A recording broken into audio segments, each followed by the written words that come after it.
যে বরাদ্দ আসে পীরগঞ্জের মানুষের জন্য, এমপি মহোদয়ের মাধ্যমে যে বরাদ্দ আসে, তা যদি পীরগঞ্জের জমিনের জন্য আমরা চুরি না করে যদি কাজ করি, এই পীরগঞ্জের মাটির মানুষের মধ্যে কোনো হাহাকার থাকবে না।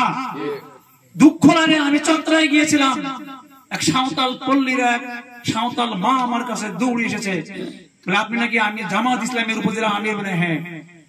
করছে যে আমি দুঃখ লাগে, আমি চলতে পারি না, আমার বয়স 60 পার হয়ে গেছে, একটা দুস্থ মাতার বয়স্ক ভাতার কার্ড করতে চেয়েছিলাম, আমার কাছে দেওয়ানি 5000 টাকা চেয়েছে। আমি বলেছি বলে কি রে, নট অনলি চত্রার এই চিত্র, গোটা পীরগঞ্জের কয়টা ইউনিয়নের খবর দিব আপনাদেরকে। আপনারা আজকে, আমার কাছে তথ্য আছে, এইভাবে গরিব মানুষের মুখে লাথি মেরে মেরে তাদের কাছ থেকে টাকা নিয়ে পিছনে পিছনে ঘুরাই নিয়ে বেড়াই যেন প্রশাসনের একটা চরিত্রে পরিণত হয়েছে।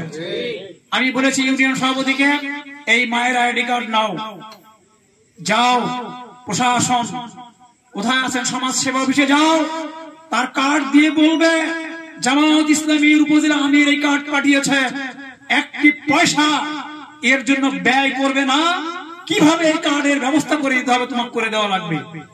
শোনা মাত্রই গত ঈদে শুনলাম ওই মা তার গত টিপে বয়স্ক ভাতার টাকা পেয়েছে, একটি টাকা খরচ করতে হয় না।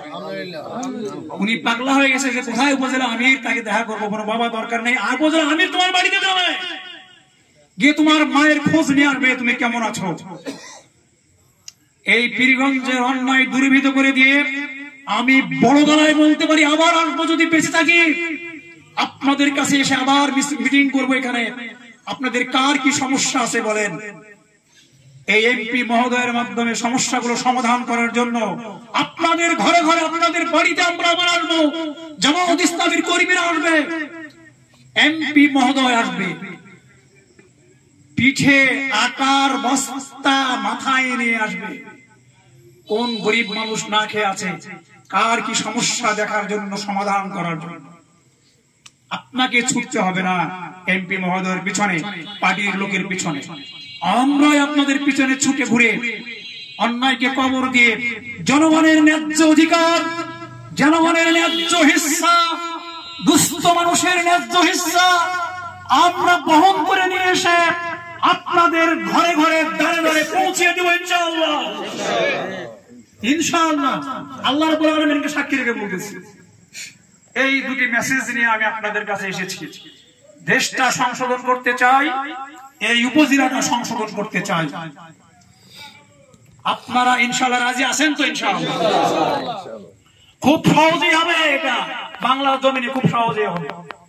আমি এই উদ্দেশ্যকে সামনে রেখে আমি বিশ্বের বিভিন্ন দেশ ভ্রমণ করেছি, অল ওভার দি ইন্ডিয়া ভ্রমণ করেছি।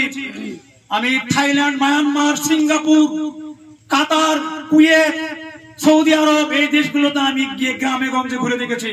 সব জায়গার চাইতে আমার এই বাংলাদেশ ইসলামী হুকুমত প্রতিষ্ঠার জন্য, আল্লাহর খেলাফত প্রতিষ্ঠার জন্য সব চাইতে একটা সহজ পন্থা এখানে রয়েছে, তা হলো ভোট পন্থা। অন্য কোন দেশে এটা করতে দেবে না, আমাদের দেশ সবচেয়ে সহজ পন্থা। 5ই আগস্টের পরে এটা আরো সহজ হয়ে গেছে আমাদের জন্য, জুলাই বিপ্লবের পর এত সহজ হয়েছে। আমি যদি শুধু এই বাংলার জমিনে ইসলাম প্রতিষ্ঠার জন্য গোপন ব্যালটের মাধ্যমে 151টা সিট যদি আমরা জামাত ইসলামীকে উপহার দিতে পারি, এই জমিন আল্লাহ রাব্বুল আলামিনের আইনের জন্য প্রস্তুত হয়ে যাবে ইনশাআল্লাহ। কোন কঠিন কাজ নয়। আফগানিস্তানে যুদ্ধ বিগ্রহের পর বিশাল রক্তাক্ত হওয়ার পর সেখানে ইসলামী স্টেট কায়েম হয়েছে। বাংলার জমিনে তার কোনো প্রয়োজন নেই। বাংলার মানুষ যদি ইসলামের পক্ষে এক হয়ে যায়, আমরা যদি জনগণকে বোঝাতে পারি 50% এর 1% বেশি, 51% ভোট যদি আমরা কাস্ট করতে পারি, আপনারা যদি এই পক্ষে রায় দেন, তাহলে পীরগঞ্জের ময়দান থেকে যেভাবে অন্যায় দুর্নীতি উৎখাত করতে পারবো, সারা বাংলাদেশে যদি আমরা 151টা সিট পাই, 200টা যদি সিট পাই, ইনশাআল্লাহ সংবিধান পরিবর্তন করে কোরআন সুন্নাহর সংবিধান প্রতিষ্ঠা করে এদেশের তৌহিদি জনতার ঈমান আকীদার একটা সংবিধান তৈরি করে আমরা ইনশাআল্লাহ একটা কোরআন সুন্নাহ ভিত্তিক সমাজ আপনাদেরকে উপহার দিব। এর জন্য কোনো অস্ত্র ধরার প্রয়োজন নেই, কামান, মেশিন গান, রাইফেল ধরার প্রয়োজন নেই। শুধু আপনার আমার একটা গোপন ভোট। ভোট সহজ জিনিস নয়।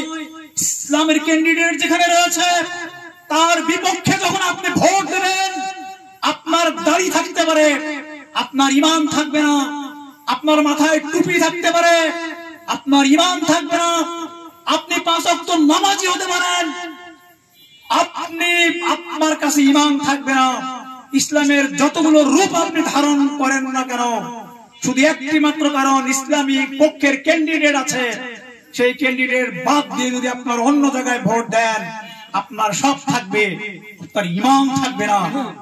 পরিষ্কার বলে গেলাম আমি এখানে। কাজে আমরা কি ঈমানদার থাকবে না, জান্নাত তার জন্য হারাম। মনে রাখবেন, কোরআন সুন্নাহর ভিত্তিতে কথা বলতেছি। জান্নাতে যেতে গেলে ঈমানদার মানুষ হয়ে মরতে হবে। কাজে জান্নাতের হকদার হতে গেলে সামান্য একটি কাজ, সেখানে গিয়ে আমার ঈমান ঠিক আছে কিনা, আমি ঈমানদার কিনা, ঈমানের পক্ষে কাজ করছি কিনা, এই দিকটা আমাকে প্রশ্ন করে, আমার বিবেককে প্রশ্ন করে আমাকে কাজ করতে হবে।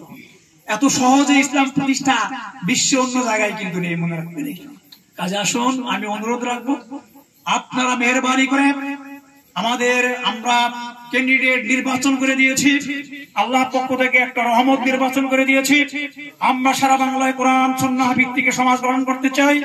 এই পীরগঞ্জ থেকে সকল প্রকারের অন্যায় দূরীভূত করে একটি সুখী, সমৃদ্ধশালী এবং সংস্কৃতিমনা এবং খুবই পরিপাটি একটা আমরা উপজেলার আদর্শ মডেল উপজেলা গঠন করতে চাই। সেই লক্ষ্যে আপনারা আমাদের ক্যান্ডিডেটকে ভোট দিবেন এবং বিজয়ী করে নিয়ে আসবেন। আল্লাহ রাব্বুল আলামিন আপনাদের উপর রহম করবে, আল্লাহ রাব্বুল আলামিন এই সমাজের উপর রহম করবে, আল্লাহ রাব্বুল আলামিন এই জাতির উপর রহম করবে, আল্লাহ রাব্বুল আলামিন এই গোটা সমাজটাকে সুখী সমৃদ্ধ সমাজ প্রস্তুত করার জন্য রহম করবেন ইনশাআল্লাহ।